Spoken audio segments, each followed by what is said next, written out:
સુંદર સવારના સર્વને જય શ્રી સ્વામિનારાયણ, જય શ્રી કૃષ્ણ.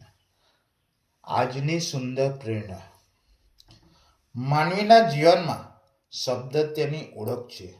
શબ્દ દ્વારા જ આપણે દિલ જોડીએ છીએ અને શબ્દ દ્વારા જ દિલ દુખાવીએ છીએ. ક્રોધમાં બોલાયેલો એક કઠોર શબ્દ ભલે એક પળનો હોય પણ તે એટલો ઝેરી બની શકે છે. આપણે વર્ષો સુધી કહેલી હજારો મીઠી વાતોને એક ક્ષણમાં નષ્ટ કરી શકે છે. મીઠાશ ભરેલા શબ્દ કોઈ જીવનભર યાદ રાખે છે, પણ ક્રોધમાં શબ્દ મનની દિવાલોને ઊંડા ઘા છોડી જાય છે. આથી ક્રોધ આવે ત્યારે મૌન રહેવું એ સૌથી મોટી જીત છે. મૌન કમજોરી નથી, એ તો બુદ્ધિ અને સંસ્કારનો પરિચય છે. જીવનમાં યાદ રાખો, શબ્દ ફૂલ પણ છે, તીર પણ છે.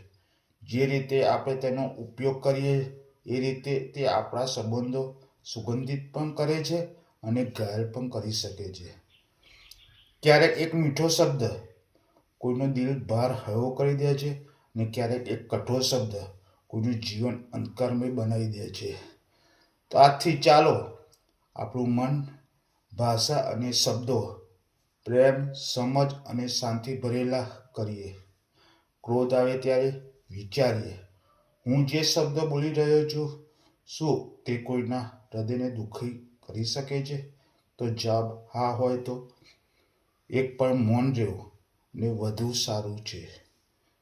જય શ્રી સ્વામિનારાયણ.